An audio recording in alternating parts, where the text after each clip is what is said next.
அனைவருக்கும் வணக்கம். நமக்கு தொழில் கவிதை, நாட்டிற்கு உழைத்தல், இமைப்பொழுதும் சோராதிருத்தல். இந்தியாதான் என் இளமையின் மெத்தை, என் யவ்வனத்தின் நந்தவனம், என் கிழக்காலத்தின் காசி. ஆஹா, எவ்வளவு அருமையான வரிகள்! இந்த வரிகளை சொன்னது முண்டாசு கவி பாரதி.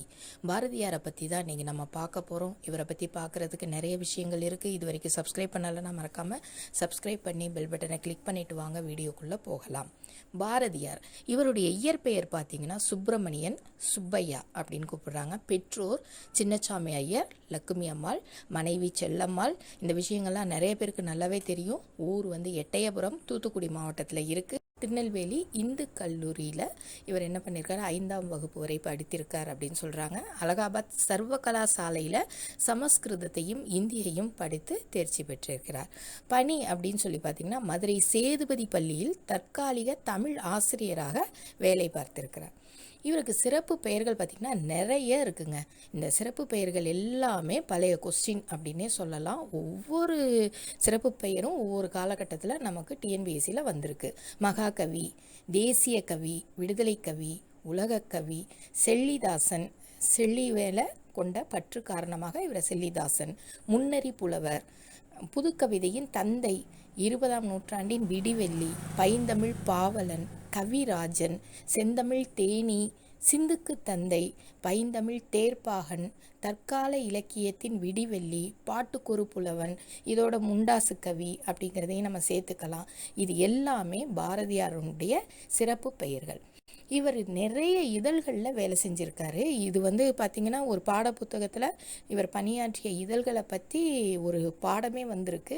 சுதேசமித்திரன் அப்படிங்கிற இதழில் இவர் உதவி ஆசிரியராக இருந்திருக்கிறார். என்ன பணியில் இருந்தார் அப்படிங்கிறதையும் பார்த்துக்கோங்க. சக்கரவர்த்தினி அப்படிங்கிற இதழில் பெண்களுக்காக வந்த ஒரு மாத இதழ், இதில் பாரதியார் ஆசிரியராக இருந்திருக்கிறாரு. இந்தியா, விஜயா, இது இரண்டும் பாரதியாரனுடைய பத்திரிகைகள். கர்மயோகி, பாலபாரத், இது ரெண்டுமே ஆங்கில இதழ்கள். தருமம் அப்படிங்கிறது இவர் பணியாற்றிய இதழ். ஓகேங்களா, இது முக்கியமான இதழ்கள்.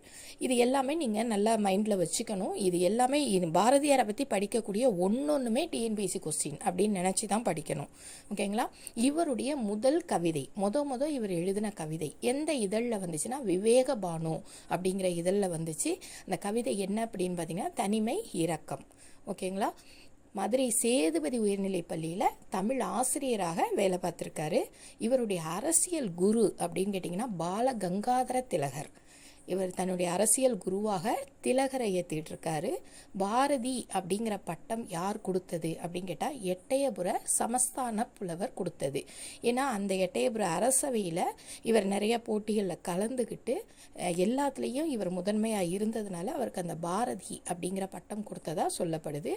மகாகவி அப்படிங்கிற பட்டம் யார் கொடுத்தா அப்படின்னு சொன்னாக்கா வா ரா அப்படின்னு சொல்லுவாங்க. சுருக்கமாக வா ராமசாமி ஐயங்கார், அவர் தான் மகாகவி அப்படிங்கிற பட்டத்தை பாரதியாருக்கு கொடுத்திருக்கார். தமிழ் மொழிபெயர்ப்பு இவர் 2 மொழிபெயர்ப்புகள் செஞ்சிருக்காரு. ஒன்று பகவத்கீதையை தமிழில் மொழிபெயர்த்திருக்கார். அதே மாதிரி பங்கிம் சந்திர சட்டர்ஜி வங்க மொழியில் எழுதிய வந்தே மாதரத்தை தமிழில் மொழிபெயர்த்திருக்கார். நெக்ஸ்ட் பார்த்தீங்கன்னா இவருடைய ஞான குரு நிவேதிதா தேவி. இவர் விவேகானந்தரோட சிஷ்ய இவங்க. ஓகேங்களா, இவருடைய அரசியல் குருன்னு கேட்டால் திலகர் போடணும், ஞான குருன்னு கேட்டால் நிவேதிதா தேவி அப்படின்னு போடணும். இவருக்கு தெரிந்த மொழிகள் பார்த்திங்கன்னா 14க்கும் மேலே அப்படின்னு சொல்லுவாங்க. எல்லாத்துலேயுமே நல்ல புலமை பெற்றவர். ஓகேங்களா, இவருடைய பாடல்களில் முப்பெரும் பாடல்கள் அப்படின்னு சொல்லப்படுறது கண்ணன் பாட்டு, குயில் பாட்டு, பாஞ்சாலி சபதம், இது 3ஐயும் முப்பெரும் பாடல்கள் அப்படின்னு சொல்லுவாங்க. பாரதி படத்தை ஃபஸ்ட்டு வரைந்தவர், அதாவது முதலில் வரைந்தவர் ஆரிய பாஷ்யம். ஓகேங்களா, பாரதி பாடல்களை முதல்ல வெளியிட்டவர் யார் அப்படின்னு பார்த்தீங்கன்னா வி கிருஷ்ணசாமி ஐயர். பாரதி சங்கத்தை தோற்றுவித்தவர் கல்கி. ஓகேங்களா, இப்போ தேர்வு நோக்கில் ஒரு சில விஷயங்களை நம்ம பார்க்கலாம். இவருடைய வரலாறுலாம் பார்த்திங்கன்னா ரொம்ப பெரிய வீடியோவாக போகும். ரொம்ப ஷார்ட்டாக எக்ஸாம் பாயிண்ட் ஆஃப் வியூவில் மட்டுமே இந்த வீடியோ நான் ரெடி பண்ணியிருக்கேன். பாரதியோட இதழ்கள் அப்படின்னு பார்த்திங்கன்னா இந்தியா, விஜயா, இது 1907 தொடங்கப்பட்டது. ஞானத்தில் சிறந்த இல்லறத்தாருக்கு தரப்படும் பட்டம் தான் பாரதி. பாரதிங்கிற பட்டம் யாருக்கு தருவாங்க? ஞானத்தில் சிறந்த இல்லறத்தில் இருக்கக்கூடியவங்களுக்கு தருவாங்க. ஓகேங்களா? 1893 தான் இவருக்கு என்ன கொடுத்தாங்க? பாரதிங்கிற பட்டம் கொடுக்கப்பட்டது. பாரதியார் பல்கலைக்கழகம் இவருடைய நினைவாக, அதாவது 100ஆண்டு விழா பொழுது கோயம்புத்தூரில் ஆரம்பித்தாங்க. 1882 இவர் பிறக்கிறார் இல்லையா? 100ஆண்டு விழா அப்போ எப்போ? 1982. இந்த 1982 பாரதியாருக்கு கோயம்புத்தூரில் ஒரு பல்கலைக்கழகம் தொடங்கப்படுது.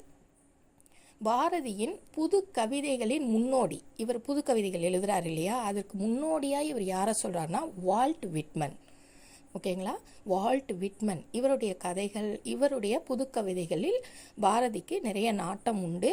அதனால் பாரதி புது கவிதைகளின் முன்னோடி யார் அப்படின்னு கேட்டால் வால்ட் விட்மன்.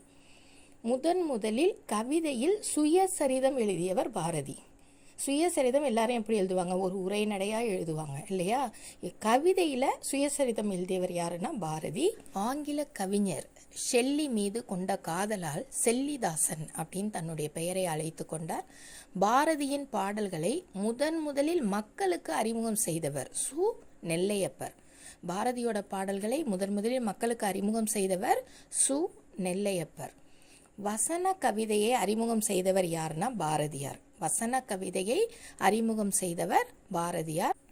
சித்ராவளி எனும் கேலி சித்திரங்களை வெளியிட்டவர் பாரதி. அதாவது கருத்து படம் அப்படின்னு வெளியிடுவாங்க இல்லையா? இப்போல்லாம் பத்திரிகையில் நிறைய பார்க்குறோம். அதை முதலில் பயன்படுத்தியவர் பாரதி. அதே போல் ராஜாஜி இவரை பற்றி என்ன சொல்லியிருக்காருன்னா, திலகர் விதைத்த விதை பாரதியாக முளைத்தது அப்படின்னு ராஜாஜி சொல்லியிருக்காரு.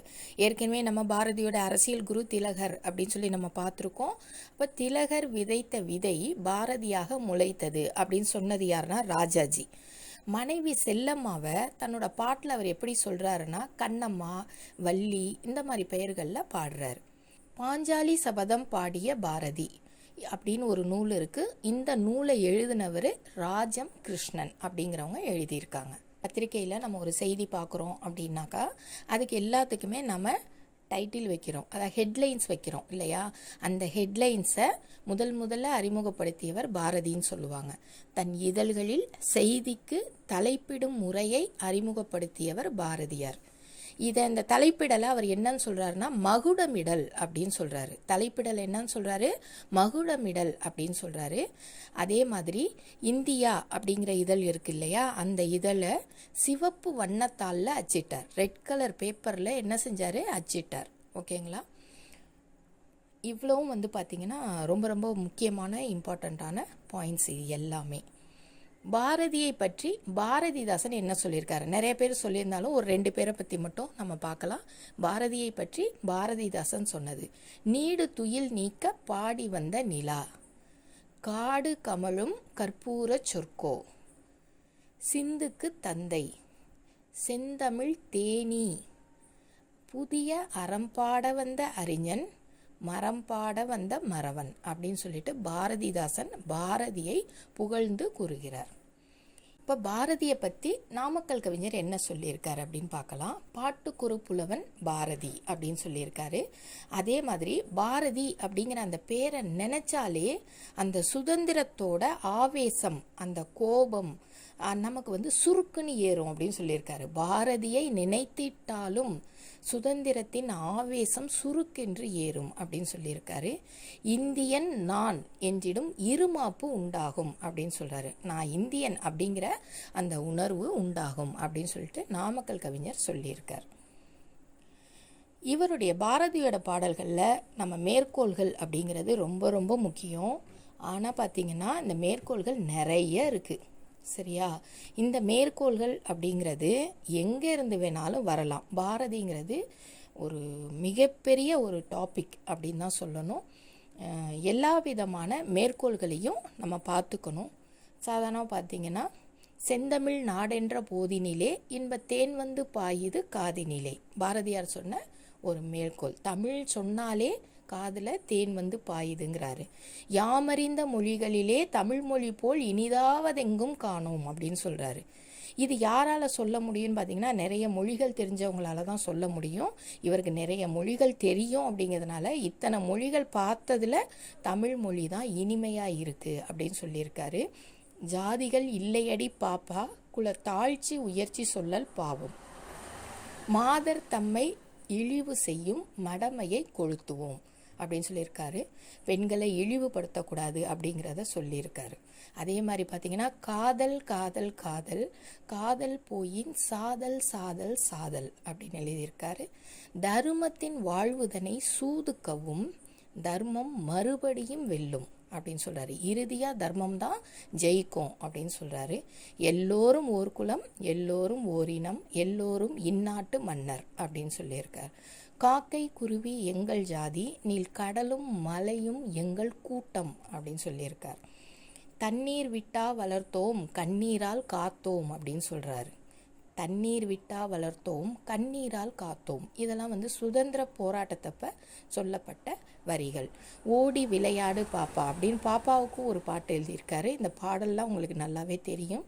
தனி ஒருவனுக்கு உணவில்லை எனில் ஜகத்தினை அழித்திடுவோங்கிறாரு. ஒரு ஆளுக்கு சாப்பாடு இல்லைன்னா கூட இந்த உலகத்தையே அழிக்கலாம் அப்படிங்கிற மாதிரி சொல்கிறாரு.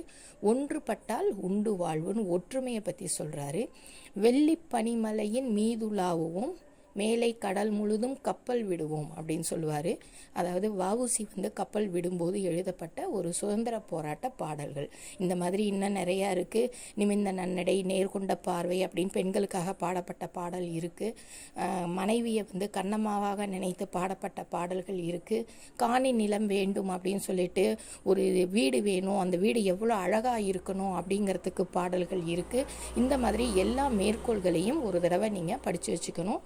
இதை மனப்பாடம் பண்ணணும் அப்படிங்கிறத விட உள்ளே இறங்கி நம்ம சிந்திச்சு படித்தோம் அப்படின்னாக்கா இந்த மேற்கோள்கள் மறக்கவே மறக்காது.